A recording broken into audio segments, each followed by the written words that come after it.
Imagine you walk into two different homes. In the first one, clothes are scattered, dishes are piled up, and there's a strange sense of chaos in the air. You feel slightly uncomfortable, maybe even a bit stressed, and you don't know why. Now, in the second home, everything is clean, organized, and calm. The air feels lighter. Your mind feels clearer. You instantly relax. But here's the real question. What kind of person lives in that second home? And more importantly, what does keeping a clean house say about someone's psychology? Today, we're diving deep into the psychology of people who keep their house clean, and some of the reasons might surprise you. Let's start with something simple. For many people, cleaning isn't just about appearance, it's about control. Life is unpredictable. Things go wrong. Plans fail. Stress builds up. But when someone cleans their space, they're creating a small area of life that they can fully control. Think about it. You may not be able to control your job, your relationships, or your future, but you can control whether your bed is made or your floor is clean. And that sense of control, it's powerful. It reduces anxiety. It brings calm. It gives the brain a signal that says, at least something is in order. Now here's where it gets more interesting.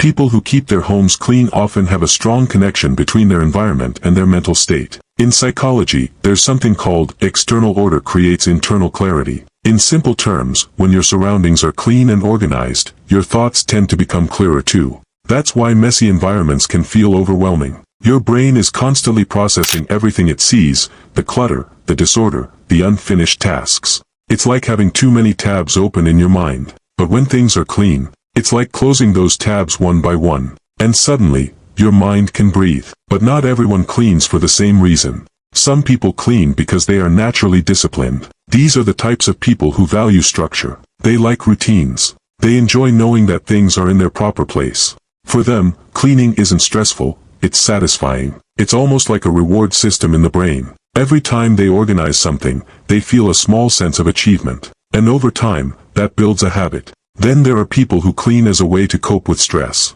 Have you ever noticed that when some people are upset, they start cleaning? They'll wipe surfaces, rearrange furniture, or organize things that don't even need organizing. It's not random. Cleaning can act as a distraction from emotional pain. It keeps the mind busy and shifts focus away from negative thoughts.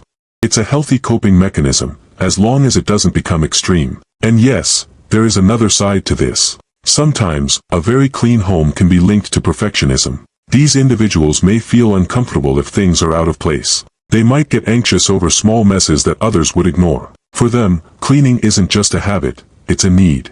Their mind tells them that everything must be just right. And while this can lead to a beautiful, spotless home, it can also come with pressure and stress.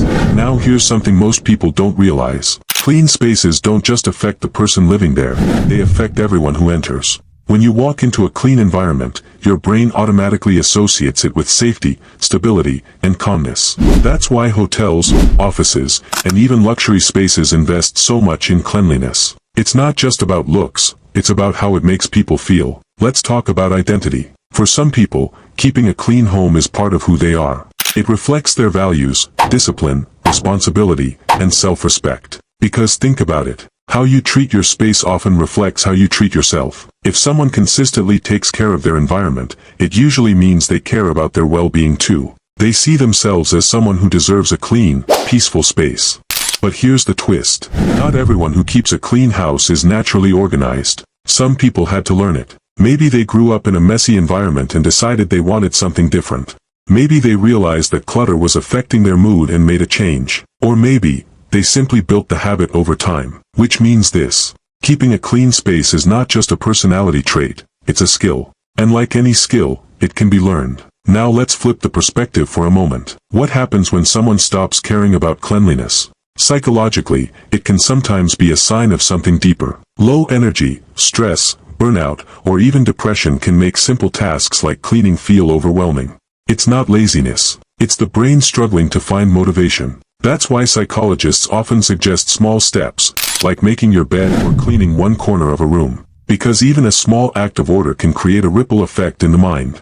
And here's one of the most fascinating parts. Cleaning can actually change your mood almost instantly. When you clean, your brain releases small amounts of dopamine, the same chemical linked to motivation and reward. That's why finishing a cleaning task feels good. You see the result immediately, and your brain says, "Good job." It's one of the simplest ways to boost your mood without needing anything external. So what does all this tell us? People who keep their house clean are not all the same. Some do it for control, some do it for peace, some do it out of habit, and some do it to cope. But they all have one thing in common. They understand, consciously or unconsciously, that their environment shapes their mind.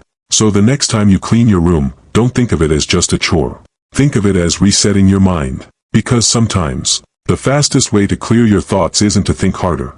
It's to clean your space. And now I want to ask you something. When your space is clean, how do you feel? And when it's messy, what changes in your mood? Drop your thoughts in the comments, because your answer might reveal more about your psychology than you think. And if you enjoyed this, don't forget to like, subscribe, and stay curious. Because the more you understand your mind, the more control you have over your life.